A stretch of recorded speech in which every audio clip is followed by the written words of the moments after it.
नमस्कार शेतकरी बांधवांनो आणि खास करून मुस्लिम समाजातील बांधवांनो.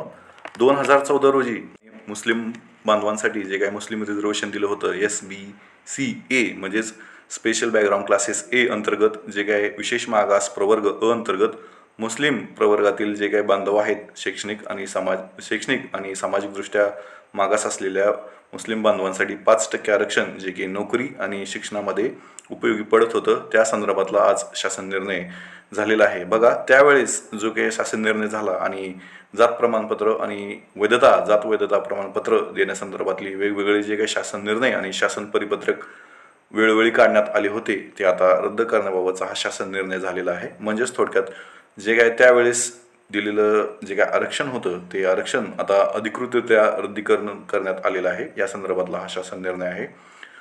आपण या व्हिडिओच्या माध्यमातून संपूर्ण क्रोनॉलॉजी समजून घेण्याचा प्रयत्न करणार आहोत. 2014 पासून ते आता 17 फेब्रुवारी 2026चा हा जो काही शासन निर्णय आहे हा संपूर्ण थोडक्यामध्ये सोप्या भाषेमध्ये समजून घेण्याचा प्रयत्न करणार आहोत. त्यामुळे व्हिडिओ संपूर्ण पहा अशी मी विनंती करतो.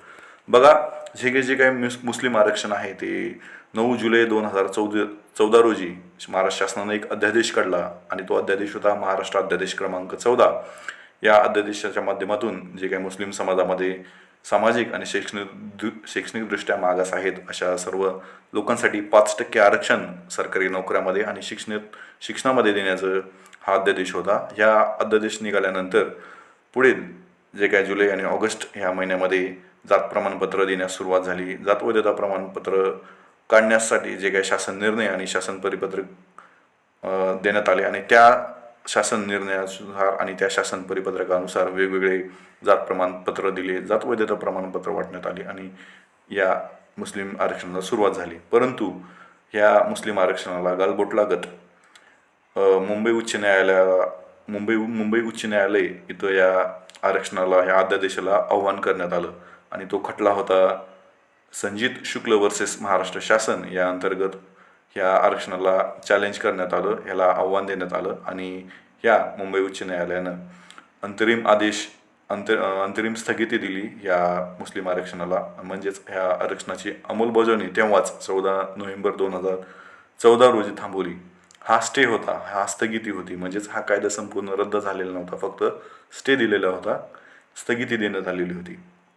ह्या स्थगितीचं मुख्य कारण हा जो काही कायदा हा अध्यादेश बघत होण्याचं मेन कारण म्हणजे बघा, कुठलाही अध्यादेश असला तर त्या अध्यादेशाचं कायद्यात रूपांतर करावं लागतं. म्हणजेच जेव्हा असे अध्यादेश दिले जातील तेव्हा विधिमंडळाचं जे काय अधिवेशन सुरू होईल, हे विधिमंडळाचं अधिवेशन सुरू झाल्यानंतर आपली जी काही विधानसभा आहे किंवा विधान परिषद आहे या दोन्हीमध्ये मान्यता मिळून राज्यपालाची त्यावर स्वाक्षरी केल्यानंतर ह्या अध्यादेशाचं कायद्यात रूपांतर करावं लागतं. परंतु ह्या अध्यादेशाचं कायद्यात रूपांतर झालंच नाही. 23 डिसेंबर 2014 पर्यंत ह्या अध्यादेशाचं कायद्यात रूपांतर होणं गरजेचं होतं. ते झालंच नसल्यामुळे ह्या मुंबई उच्च न्यायालयाने ह्या जो काही अध्यादेश आहे, हा कायदा आहे, या कायद्याची अंमलबजावणी करण्यासाठी स्टे ऑर्डर दिली. म्हणजे थोडक्यात स्थगिती दिली.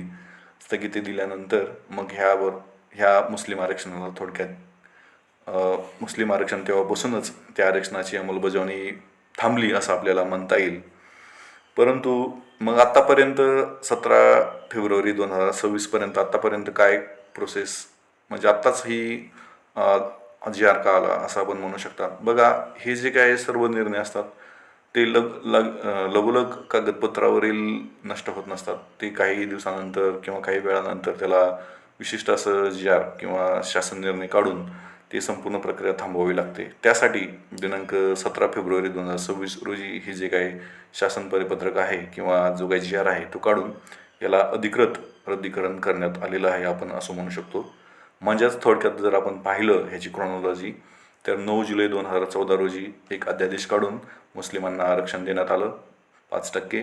त्यानंतर 14 नोव्हेंबर 2014 रोजीच या आरक्षणाला मुंबई उच्च न्यायालयात आव्हान देण्यात आलं आणि या आव्हानांतर्गत मुंबई उच्च न्यायालयानं स्थगिती दिली.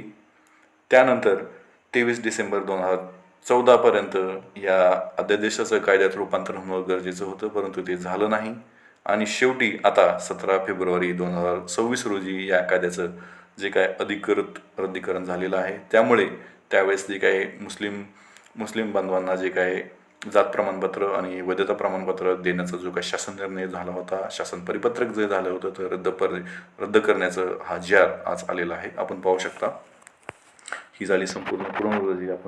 मी थोडक्यात तुम्हाला सांगण्याचा प्रयत्न केलेला आहे. अशा प्रकारे जो काही 2014 ते 2026 पर्यंतचा जो काही जवळपास 12 वर्षाचा जो काय काळ आहे, जो काही क्रोनॉलॉजी आहे, ती थोडक्यात मी समजावून सांगण्याचा प्रयत्न केलेला आहे. अशाच प्रकारचे नवनवीन निर्णय, आपली जी-आर शासन निर्णय पाहण्यासाठी तुम्ही माझं चॅनल नक्कीच सबस्क्राईब करा. आणि तुम्हाला काय वाटतं या शासन निर्णयाबद्दल नक्कीच तुम्ही कमेंट्समध्ये नक्की सांगा, अशी मी विनंती करतो. धन्यवाद.